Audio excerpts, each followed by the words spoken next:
Hello friends, good morning. നമ്മുടെ Kerala TV സീരിയലിലേക്ക് എല്ലാവർക്കും സ്വാഗതം.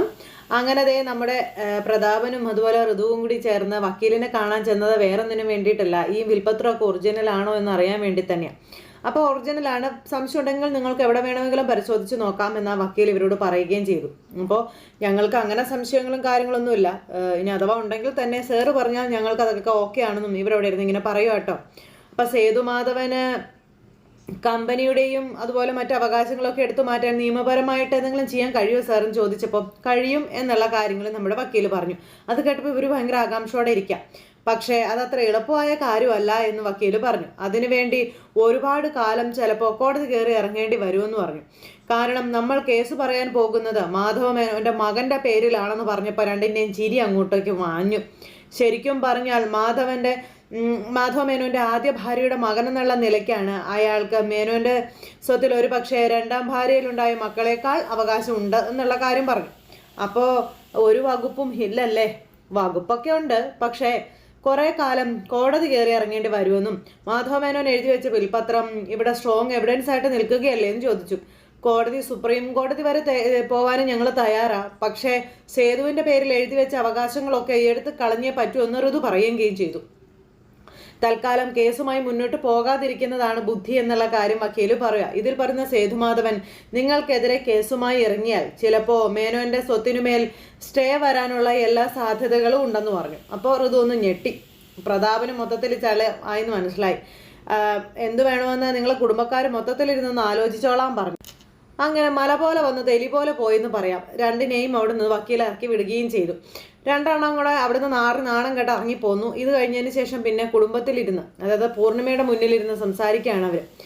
അങ്ങനെ അവർ തമ്മിൽ സംസാരിച്ചുകൊണ്ടിരിക്കുന്ന ഈ സമയത്ത് എന്നും പറഞ്ഞുകൊണ്ട് ഇങ്ങനെ ഋതു വെച്ചുകൊണ്ടിരിക്കുക. അച്ഛൻ്റെ ഫോട്ടോയുടെ മുന്നിൽ പോയി നിന്ന്, എന്നാലും എൻ്റെ അളിയാ, എൻ്റെ പെങ്ങളോടും പിള്ളേരോടും നിങ്ങൾ കാണിച്ചത് വല്ലാത്തൊരു ചതിയായി പോയല്ലോ എന്നൊക്കെ പറഞ്ഞ് പ്രതാപൻ, ഇതിലും നല്ലത് ഇവരെയും കത്തിച്ച ഈ വീടിനങ്ങ് തീയിടുന്നതായിരുന്നല്ലോ എന്നൊക്കെ പറഞ്ഞു. പൂർണിമയൊന്നും മിണ്ടുന്നില്ലേ. അങ്ങനെ ചെയ്തിരുന്നെങ്കിൽ ഇത്രയും സങ്കടം വരില്ലായിരുന്നു എന്നാണ് ഋതു. ഇതാ സേതു എന്ന് പറയുന്നവൻ്റെ മുന്നിൽ ഞങ്ങൾ മക്കളെല്ലാവരും തോറ്റു തലം താഴ്ത്തിയതുപോലെ ആയി പോയില്ലേ എന്നൊക്കെ ഋതു ഇങ്ങനെ അവിടെ ഇരുന്ന് പറയാം. പൂർണിമ ഒരു അക്ഷരം മിണ്ടുന്നില്ല. തോറ്റതല്ല, നിങ്ങളെ തോൽപ്പിച്ചതാണെന്ന് പറ, അതാ സത്യം. ഇരിക്കുന്ന നിങ്ങളുടെ അച്ഛൻ നിങ്ങളെ തോൽപ്പിച്ചു കളഞ്ഞതാ, അല്ലെങ്കിൽ ലോകത്തെങ്ങും ഇല്ലാത്ത ഇങ്ങനെ ഒരു വിൽപത്രം തയ്യാറാക്കി ഈ കാട്ടായൊക്കെ കാണിച്ചു വെക്കുമോന്ന് ചോദിച്ചു.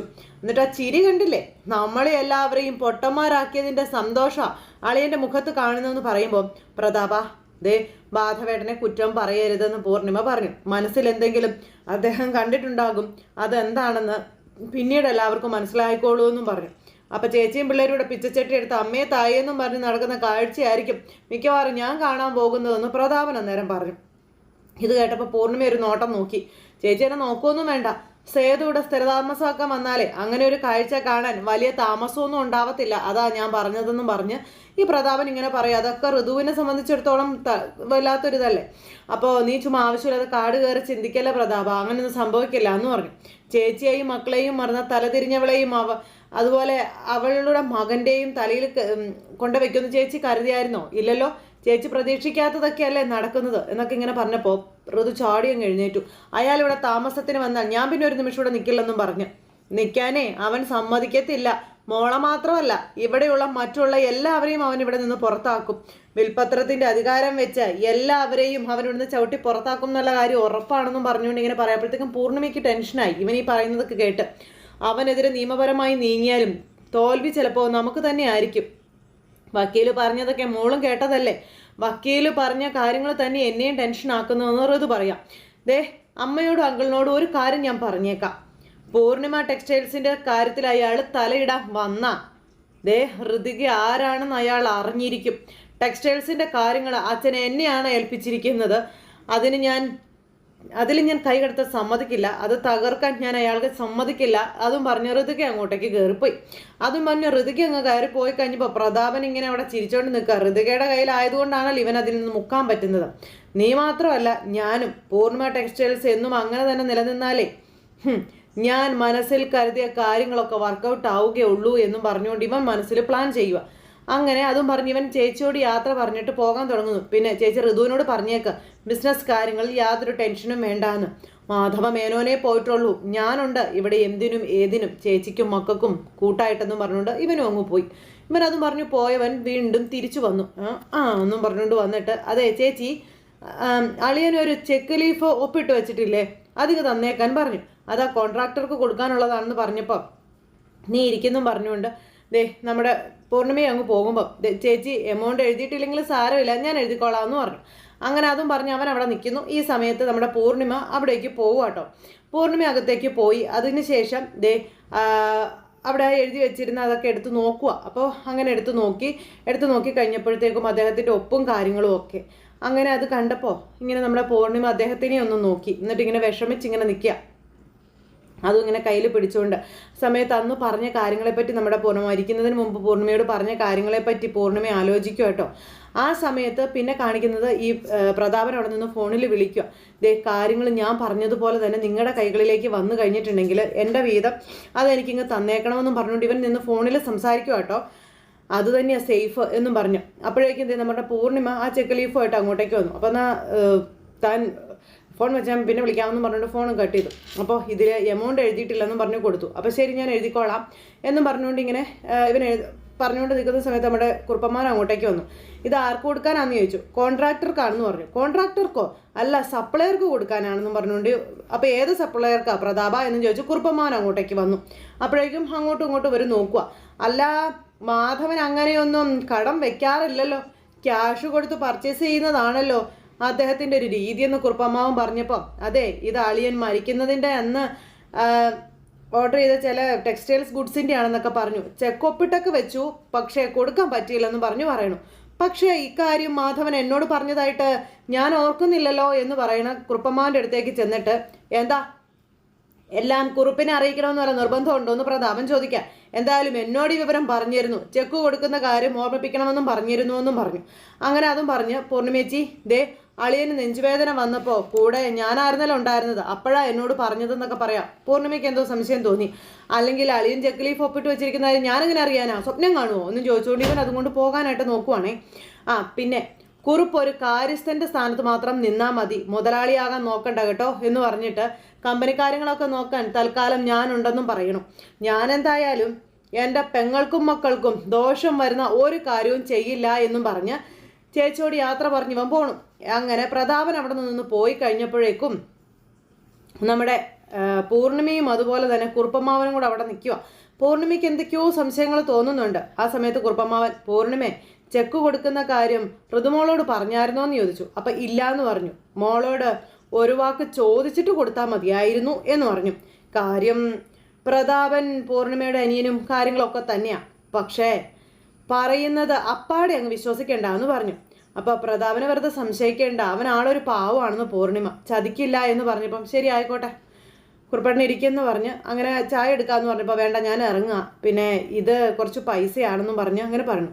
അപ്പോൾ ഇതിങ്ങനെ പോയാൽ ശരിയാകില്ല, സേതു എത്രയും പെട്ടെന്ന് ഇവിടെ എത്തിയേ പറ്റൂ, അല്ലെങ്കിൽ അവനെല്ലാം അടിച്ചുകൊണ്ട് പോകുമെന്നുള്ള തിരിച്ചറിവിൽ നമ്മുടെ കുറുപ്പമ്മാവൻ അവിടെ നിന്ന് അങ്ങ് പോവുക. അത് കഴിഞ്ഞ് പിന്നെ കാണിക്കുന്ന ഋതികയാട്ടോ. ഋതു അവിടെ ഇരിക്കുമ്പോൾ സ്വാതി അങ്ങോട്ടേക്ക് വന്നു. ആ സേതു ഇവിടെ താമസിക്കാനെങ്ങാനും കയറി വരുമോയെന്നും ചോദിച്ചു. അപ്പോഴേക്കും അയാളുടെ കാര്യമൊന്നും നമുക്ക് പറയാൻ പറ്റില്ല, ചിലപ്പോൾ അയാൾ വന്നേക്കും എന്ന് വെച്ചാൽ അതുപോലൊരു പണിയല്ലേ അച്ഛൻ നമുക്ക് തന്നതെന്നൊക്കെ ഋതിക്ക് ഇങ്ങനെ പറയാം.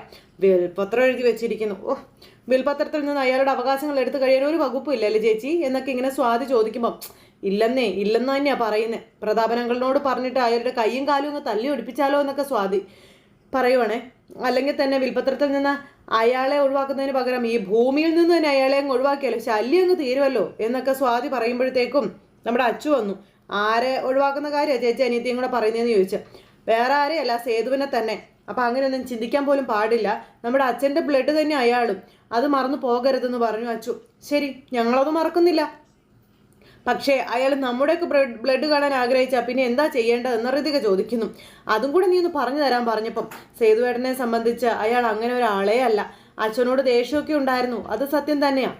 പക്ഷേ നമ്മളോട് നീ പറയുന്ന തരത്തിലുള്ള ദേഷ്യവും വൈരാഗ്യവും ഒന്നും അയാളുടെ മനസ്സിലേ ഇല്ല എന്നും പറഞ്ഞ് അച്ചു പറഞ്ഞപ്പോൾ, എന്നാൽ പിന്നെ നീ പോയി അയാളെ ഇങ്ങ് കൂട്ടിക്കൊണ്ട് വാ, എന്നിട്ട് അനിയത്തി പ്രാവും വലിയേട്ടനുമായി ഇപ്പോൾ നമ്മുടെ വീട്ടിൽ ഇങ്ങനെ പാറി നടന്നോളാൻ പറഞ്ഞു. ഞാനും സ്വാതി അങ്ങ് ഇറങ്ങി തന്നേക്കാം, എന്താ നമ്മൾ ഇവിടെ നിന്ന് ഇറങ്ങിയാലേ തോൽവി നമുക്ക് തന്നെയായിരിക്കും ചേച്ചി. അയാളെ നമ്മൾ ഇവിടെ നിന്ന് ഇറക്കി വിടുകയാണ് വേണ്ടത്, അയാളെ ഇവിടെ കയറാൻ സമ്മതിക്കാതിരിക്കുകയാണ് വേണ്ടതെന്ന് പറഞ്ഞ് സ്വാതി ഇങ്ങനെ ഋതിക്ക് കഴിവ് കയറ്റി കൊടുത്തോണ്ടിരിക്കാം. ഞാൻ ചിലതൊക്കെ പ്ലാൻ ചെയ്തിട്ടുണ്ട്, അതൊന്ന് വർക്കൗട്ട് ആയാൽ അച്ഛൻ എഴുതി വെച്ചതൊന്നും അനുഭവിക്കാനുള്ള യോഗം അയാൾക്ക് ഉണ്ടാകില്ല എന്ന് ഋതിക പറയുന്നു. സ്വാതി, നിയമത്തിൻ്റെ എല്ലാ പഴുതുകളും അടച്ചുകൊണ്ട് നിയമത്തെ ബഹുമാനിച്ചുകൊണ്ട് ഞാൻ അയാളെ ഒന്നും അല്ലാതാക്കി തീർക്കും, നീ നോക്കിക്കോ. അതിനെന്താ വേണ്ടതെന്ന് എനിക്ക് നന്നായിട്ട് അറിയാവുന്ന ഋതിക. എന്തായാലും സേതുമാധവനെ പൊന്നുമടത്തിൽ വാഴാൻ ഞാൻ അനുവദിക്കില്ല, അവനെന്നും ആ ചേരി തന്നെ കിടന്നാൽ മതി എന്ന് പറഞ്ഞുകൊണ്ട് ഇവനെ നശിപ്പിക്കും എന്നുള്ള ഒരു ഒറ്റ ഇതിൽ ഋതിക ഇങ്ങനെ നിൽക്കുന്നു. പാവം നമ്മുടെ അച്ചു ആകെ ധർമ്മസങ്കടത്തിലാട്ടോ, ഒന്നും പറയാൻ പറ്റാത്തൊരവസ്ഥയിൽ ഇങ്ങനെ നിൽക്കുന്നു. അപ്പോൾ അങ്ങനെ ആ ഓരോ കാര്യങ്ങളും ഇതെല്ലാം അവിടെ നടക്കുന്നു. ഈ സമയത്ത് പിന്നെ കാണിക്കുന്നത് പുതിയ ഒരാൾ, അദ്ദേഹമാണെന്നുണ്ടെങ്കിൽ കുറേ സാധനങ്ങളൊക്കെ മേടിച്ച് അങ്ങനെ പാചകത്തിന് വേണ്ടിയിട്ടുള്ള സാധനങ്ങളും കാര്യങ്ങളൊക്കെ മേടിക്കാനായിട്ട് ഇങ്ങനെ മീൻ, അതുപോലെ മരച്ചീനി, ഇതെല്ലാം മേടിക്കാനായിട്ട് ഒരു സൂപ്പർ മാർക്കറ്റിലേക്ക് ചെന്ന് കയറി. അവിടെ ചെന്ന് കയറിയിട്ട് നമ്മുടെ ശോഭയെ വിളിക്കുക. കുറേ സാധനങ്ങളൊക്കെ വാങ്ങിച്ചു അങ്ങ് ഇറങ്ങിക്കഴിഞ്ഞപ്പോഴത്തേക്കും ശോഭ അന്നേരം അവിടെ തയ്ച്ചുകൊണ്ടിരിക്കുകയായിരുന്നു. ആ സമയത്ത് രഘു നീയോ പറയടാ. അപ്പം ശോഭച്ചി അതെ ഉറക്കമൊന്നും ഇല്ലേ എന്നൊക്കെ ഇങ്ങനെ ചോദിച്ചു. പല്ലവി മോളുടെ കല്യാണം കഴിഞ്ഞതോടെ എൻ്റെ ഉറക്കമൊക്കെ പോയടാന്ന് പറഞ്ഞുകൊണ്ട് പറയണു. അപ്പോൾ അയാൾ വിദേശത്താണ്. ഇപ്പം കണ്ണടയ്ക്കുമ്പോൾ ആ ഇന്ദ്രൻ എന്ന് പറയുന്നവൻ്റെ മുഖം മനസ്സിലേക്ക് വരുന്നതെന്നൊക്കെ പറഞ്ഞുകൊണ്ട് ഇങ്ങനെ പറയാം. എൻ്റെ പൊന്നെ, അവനുമായിട്ടുള്ള എല്ലാ ബന്ധം അവസാനിപ്പിച്ച് തന്നെ നമ്മുടെ കാരണവന്മാർ ചെയ്ത എന്തോ പുണ്യമായിട്ട് കരുതിയാൽ മതി എന്നൊക്കെ ഈ ചേട്ടൻ ഇങ്ങനെ പറയാം. ആരും ചെയ്ത പുണ്യമാണെങ്കിൽ ആകെ നാണക്കേടായെന്നൊക്കെ പറഞ്ഞപ്പം എൻ്റെ പൊന്ന് ചേച്ചി ഒന്ന് ആലോചിച്ച് നോക്കിക്കേ, അവൻ്റെ കൂടെയാണ് നമ്മുടെ പല്ലവി ജീവിച്ചിരുന്നതെങ്കിലോ എങ്കിൽ നാണക്കേടാകില്ലായിരുന്നോ? അവൻ പക്ക ഫ്രോഡല്ലേ എന്നൊക്കെ ചോദിച്ചപ്പം എന്തായാലും പല്ലവിയുടെ ജീവിതം പോയില്ലേ രഘു. അപ്പം എൻ്റെ പൊന്ന് ചേച്ചി ഒന്നും പോയിട്ടില്ല. നമ്മുടെ മോളുടെ ജീവിതത്തിലെ ഈ ഇന്ദ്രനേക്കാളും നല്ലൊരു പയ്യൻ വന്ന് കയറാനുള്ള യോഗം അവൾക്കുണ്ടാകും. അതാ ഇങ്ങനെയൊക്കെ സംഭവിച്ചത്. എല്ലാവരുടെ ജീവിതത്തിലും സമയദോഷവും കാര്യങ്ങളൊക്കെ ഉണ്ട് ചേച്ചി. അതുകൊണ്ട് ഇതിനെ ചേച്ചി അങ്ങനെ അങ്ങ് കണ്ടാൽ മതിയെന്നും പറഞ്ഞു. ശരിയെന്നും പറഞ്ഞു. ചേച്ചി ഒരു കാര്യം ചെയ്തേ, അളിയനോട് പറഞ്ഞിട്ട് നമ്മുടെ പല്ലവി മോൾക്ക് നല്ലൊരു പയ്യനെ കണ്ടുപിടിക്കാൻ പറ. കൂട്ടത്തിൽ ഒരു നല്ല ജോത്സ്യനെ കണ്ട് അവളുടെ ജാതകം കൂടി ഒന്ന് നോക്കിക്കാൻ പറഞ്ഞ് ഉപദേശിച്ചു കൊടുക്കുക. അടുത്ത കല്യാണം ഇതുപോലെ ആവരുതല്ലോ, അതുകൊണ്ടാണെന്നും പറഞ്ഞു. അപ്പം ശരിയടാ, ഞാൻ അങ്ങനെ ചെയ്യാമെന്ന് പറഞ്ഞു. പിന്നെ ചേച്ചി ഞാൻ ഇപ്പം വിളിച്ചത് പച്ചമാങ്ങയും കുരുമുളകും ഒക്കെ ഇട്ട് ഒരടിപൊളി മീൻകറി ചേച്ചി വെക്കില്ലേ, അതിൻ്റെ റെസിപ്പി ചേച്ചി എനിക്കൊന്ന് പറഞ്ഞു തരണം. ചേച്ചിയുടെ നാത്തൂനെ ഒന്ന് ഞെട്ടിക്കാൻ വേണ്ടിയിട്ടാണെന്നൊക്കെ പറഞ്ഞപ്പം അതിന് പച്ചമാങ്ങയൊക്കെ അവിടെ കിട്ടൂടാന്ന് ചോദിച്ചു. കൊള്ളാം, ഇവിടെ എന്ത് വേണമെങ്കിലും കിട്ടും ചേച്ചിയെന്ന് പറഞ്ഞു. പിന്നെ ചേച്ചി ഇങ്ങനെ എല്ലാം പറഞ്ഞു കൊടുത്തോണ്ടിരിക്കുക. എല്ലാം കേട്ട് കഴിഞ്ഞപ്പോൾ അനിയൻ ഹാപ്പി, ഫോണും വെച്ചു. അത് കഴിഞ്ഞ് പിന്നെ കാണിക്കുന്നത് അദ്ദേഹം പറഞ്ഞതുപോലെ തന്നെ ഒരു ജോലിസ്ഥരെ വീട്ടിലേക്ക് വിളിക്കുന്നു. അദ്ദേഹം പല്ലവിയുടെ ജാതകം കബഡി നിരത്തി നോക്കി, ജാതകവും അതുപോലെ തലക്കുറിയോ ഏതാണ്ടൊക്കെ വെച്ചൊക്കെ ഇങ്ങനെ നോക്കുവാണ്. അങ്ങനെ നോക്കിയിട്ട് അദ്ദേഹം കുറേ നേരം ഇങ്ങനെ ഇരുന്ന് ആലോചിക്കുക കേട്ടോ. അപ്പോൾ അങ്ങനെ ആലോചനയും കാര്യങ്ങളും കഴിഞ്ഞു. അപ്പോൾ എന്തെങ്കിലും കുഴപ്പമുണ്ടോ ജോത്സ്യരെ എന്ന് ചോദിച്ചപ്പോൾ കുഴപ്പമുണ്ട് എന്ന് ജോത്സ്യർ പറയുക. അപ്പോൾ ഇവർ രണ്ടുപേരും അങ്ങോട്ടും ഇങ്ങോട്ടും നോക്കുക. ഈ വരുന്ന അമാവാസി കഴിയുന്നത് വരെ പല്ലവിക്ക് അത്ര നല്ല സമയമല്ല എന്ന് അദ്ദേഹം പറഞ്ഞു. ആ ഇന്ദ്രനുമായിട്ടുള്ള വിവാഹം നടക്കുന്നതിന് മുൻപ് പല്ലവിയുടെ ജാതകം ഒത്തു നോക്കിയായിരുന്നു എന്ന് ചോദിച്ചു. നോക്കിയായിരുന്നല്ലോ. അപ്പോൾ മാഷിലെ പോയി നോക്കിയത് കല്യാണം നടത്താൻ നല്ല ബെസ്റ്റ് ടൈമാണെന്നാണ് പറഞ്ഞത് അല്ലേ മാഷേ എന്നൊക്കെ ഇങ്ങനെ നമ്മുടെ ശോഭ പറയുമ്പോൾ ജ്യോതിഷം അറിയാവുന്നവരാരും അങ്ങനെ ഒരിക്കലും പറയില്ലായിരുന്നു.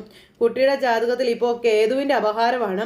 ആ സമയത്ത് വിവാഹമെന്നല്ല എന്ത് മംഗളകർമ്മം നടത്തിയാലും അതിനധികം നാളത്തെ ആയുസ് ഉണ്ടാവില്ല എന്ന് പറഞ്ഞു. അപ്പോൾ അത് ശരിയാ, എൻ്റെ മോളുടെ ദാമ്പത്യത്തിന് ഒരു ദിവസത്തെ ആയുസ് പോലും ഉണ്ടായില്ല എന്ന് പറഞ്ഞുകൊണ്ട് പറയണു ആ ശോഭ.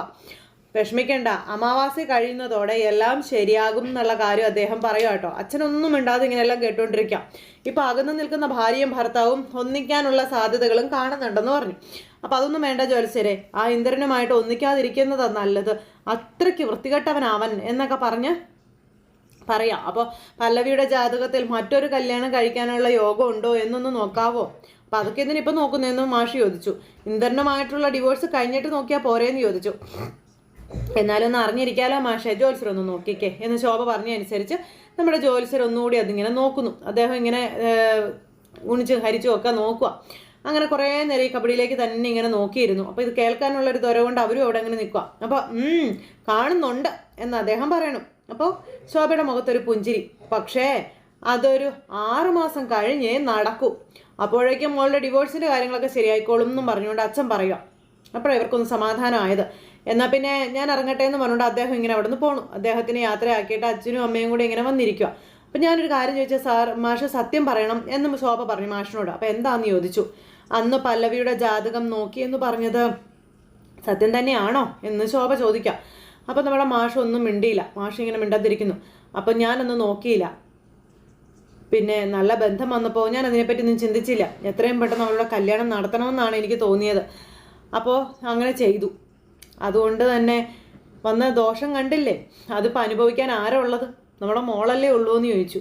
മോഷിൻ്റെ എടുത്തുചാട്ടത്തിനാണ് എൻ്റെ മോൾ ഇന്ന് വലിയ വില കൊടുക്കേണ്ടി വന്നതെന്നൊക്കെ പറഞ്ഞുകൊണ്ട് ഇവർ തമ്മിൽ സംസാരിച്ചുകൊണ്ടിരിക്കുന്നിടത്ത് ഇന്നത്തെ കഥ അവസാനിച്ചു. എന്തായാലും പല്ലവി അപ്പോഴേക്കും ലഡുവൊക്കെ ആയിട്ട് വീട്ടിലേക്ക് വന്നായിരുന്നു, ജോലിയുടെ ആ ഒരു കാര്യത്തിന് സന്തോഷം പങ്കുവയ്ക്കാനായിട്ട്. അപ്പോൾ എല്ലാവരും കാത്തിരുന്ന് കാണണേ. എല്ലാവർക്കും നല്ലൊരു ദിവസം ആശംസിക്കുകയാണ്. നന്ദി.